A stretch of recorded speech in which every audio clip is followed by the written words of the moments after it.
Bonjour à toutes et à toutes, bienvenue dans cette nouvelle vidéo sur les graphes unitaires dans laquelle nous allons réaliser un graphe de type isotype. On va reprendre pour ce faire le cas du mix énergétique en France. Donc j'ai déjà téléchargé les données, j'ai téléchargé également le petit drapeau qu'on avait utilisé dans la précédente vidéo. Je vais reprendre une partie du script de la première vidéo, je vais copier dans mon script les éléments associés au premier graphe, qu'on a réalisé dans la vidéo précédente. Je vais modifier les choses. Alors, un diagramme, cette fois-ci sera un diagramme isotype. Les données représentées, les packages utilisés seront les mêmes. Donc, chose prise sur Reader. On va utiliser le tidyverse. On va utiliser, encore une fois, la librairie Waffle, mais on va utiliser un autre géome de cette librairie, ggtext et showtext. ggtext pour mettre en forme les différents éléments textuels insérés dans notre graphe, et puis showtext pour travailler à partir de polices d'écriture qui ne sont pas les polices par défaut que propose RStudio. Alors on va charger les données, toujours le même fichier, correspond à cette base de données. Puis on va la limiter comme on l'a fait précédemment pour obtenir notre tableau sur lequel on va travailler, qui est le tableau où on a les énergies renouvelables, le pétrole, le nucléaire, le gaz, le charbon. Pour le reste, on va réaliser un nouveau graphe. Je vais l'appeler GICO. Le but du jeu sera que les éléments utilisés pour représenter nos différentes catégories ne soient pas des petits carrés, mais des petites icônes qui représentent la catégorie, qui illustrent la catégorie. On va prendre pour l'énergie nucléaire, par exemple, un symbole radioactif. Pour le pétrole, on va prendre pompe à essence, etc. Donc, maintenant qu'on a nos données, on va travailler nos graphes. Alors, pour pouvoir travailler nos graphes, la première chose que je vais faire, c'est charger des polices d'écriture. Je vais avoir besoin de beaucoup de polices d'écriture nouvelles. Donc, je vais commencer par charger une nouvelle police d'écriture Google. Alors, j'ai pris dans le précédent graphe Montserrat. Là, je vais aller en chercher une autre. Donc, hop, je vais sur Google Font et puis je cherche celle qui pourrait convenir. Alors, Roboto, c'est pas mal. Celle-ci, la monotone. Pour être rigolo d'avoir un titre écrit comme ça. Donc, je vais mettre monotone. Hop. Bon, je vais garder pour les détails peut-être une police un peu plus rigolote. En charger une avec des éléments de style complet. Alors on peut passer des heures à chercher qu'on va prendre Nunito. Alors quand ce sont des noms courts comme ça, j'ai tendance à garder le même nom pour la variable de police et le fichier appelé. Mais surtout, ce qu'il va falloir ajouter comme police sont les polices Handsome que vous pouvez télécharger. Donc ces polices-là, qui représentent des petites icônes.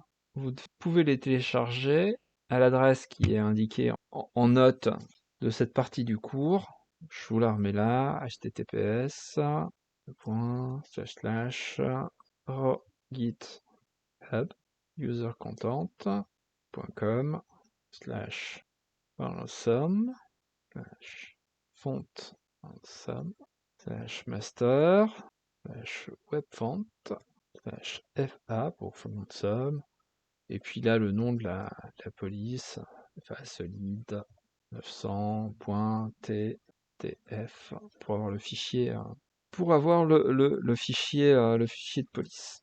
Donc faites ça avec FA solide, FA régular, FA brand et ainsi de suite.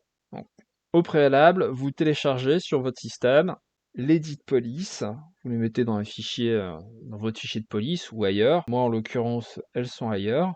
Et vous allez faire appel à elles à partir de la fonction font add.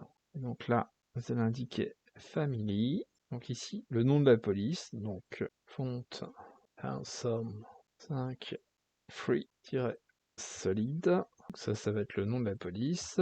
Ensuite, vous ajoutez le nom du fichier, où se trouve la version régulière de la police en question. Donc chez moi, c'est c2.//user// vid.100.tf. Donc là, j'ai ma première police en somme. Alors il y en a 3 qu'on va charger. Donc la deuxième, c'est la regular. Donc ici, à la place de solide, ce sera regular. Et c'est une police 400. Hop. La troisième police, c'est brand à la place de free. Brand. Ah, attention, ici ce sont des tirets, pas des points. Voilà. Je vais supprimer la police Montserrat. Je la remplacerai par la Nuito. Donc là, je vais mettre une petite annotation pour qu'on se rappelle qu'on charge les polices. On va voir si le chargement des polices se passe bien. Alors maintenant que j'ai téléchargé les polices, je vais reprendre le graphe initial que je vais exécuter. Voilà, on obtient notre graphe avec les petits carrés. Moi, à la place des petits carrés, ce que je voudrais, c'est des pictogrammes. Puis je vais en profiter pour changer les polices d'écriture. Alors je vais tout mettre en Munito. Donc je vais mettre Munito à la place de Montserrat, ici. Hop, petit changement, très léger. On a une police un petit peu plus plate qu'avec Montserrat. Alors, la police monotone, pas très adaptée. On va la passer dans le caption. Elle a un aspect rigolo, mais elle donne rien. Regardez, ici, c'est complètement illisible. Et puis, on va travailler sur le passage à des petites icônes. Alors, quelles petites icônes pouvons-nous utiliser? Le plus simple, c'est d'utiliser la commande, hop, on va mettre ça là, fa-list, qui va vous donner la liste de l'ensemble des icônes disponibles. Et on a une application qui vient se mettre sur le côté, qui vous présente les différents icônes disponibles. Puis vous avez un petit moteur de recherche qui vous permet de regarder. Alors par exemple, si je veux un truc sur le nucléaire, donc j'ai mes petites icônes radiation. Si je veux un truc sur le charbon, je cherchais un terril, une montagne, j'ai ma petite montagne là. Pour les énergies renouvelables, peut-être un arbre, et ainsi de suite. Donc on reviendra là-dessus après pour choisir nos icônes. Mais la première chose à faire ici, c'est de revoir un petit peu nos esthétiques. Alors, on va utiliser le Geom Pictogramme. Et dans le Geom Pictogramme, les esthétiques, c'est l'esthétique label. Donc là, qui sera fonction de nos groupes. Et non plus fill, mais color, qui sera fonction également de nos groupes. Donc ici, ce sera plus scale fill manual, mais scale color manual. Et ici, en fait, tout ce qui concerne la mise en forme des carrés n'est plus nécessaire. Et il va falloir, de la même manière qu'on a défini les couleurs, définir une échelle pour ces labels qui vont correspondre à des pictogrammes. Donc, on va les établir par valeur. Alors, la première valeur, ça va être, si j'ai bonne mémoire, Dim Gray, c'était le charbon.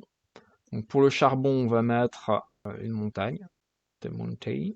Ensuite, on avait le gaz. Alors pour le gaz, on va mettre une petite flamme, fire. Alors, on va prendre laquelle? On va prendre tout simplement la fire alt. Eh bien, fire. Ensuite, qu'est-ce qu'on a d'autre? Gold. Non, c'est le nucléaire, donc j'avais mis radiation. On va prendre radiation tout court, sans le cercle. On va prendre sans le cercle. Radiation. Ensuite, on avait le pétrole. Le pétrole. Ah, la gas pump. La gas pump, c'est pas mal. Gas pump. Et puis, on va finir par les énergies renouvelables. Là, on va juste mettre un arbre, tree. Voilà, ça c'est la nature. Alors, on n'oublie pas le petit plus à la fin. Et puis, on va regarder ce que ça donne. Donc, on a quelque chose qui est pas mal. Sauf que la légende ici, elle n'est pas bonne.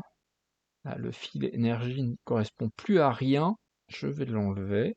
Et En fait, je pourrais ajouter la même manière que j'ai mis fil énergie, label énergie. Alors si je me contente de faire label énergie, normalement ma légende va être dédoublée. Donc j'ai quelque chose qui ne vaut plus rien. Donc je vais mettre également color égale énergie. Et normalement on devrait avoir une légende qui s'harmonise. Donc on a quelque chose qui est quand même pas mal, qui est pas mal parlant. Je vais me mettre dans l'objet, puis l'emporter au format PNG, créer mon graphe, puis je verrai si j'ai des ajustements à faire, des ajustements de forme. Bah, je pense que concernant les différents ajustements, c'est plutôt pas mal. Ça fait un bon complément au reste. Alors peut-être que on peut essayer de changer les couleurs ou les formes des icônes. Bon voilà. Je vous remercie de votre attention et je vous retrouve bientôt pour un nouveau graphe. Bonne journée.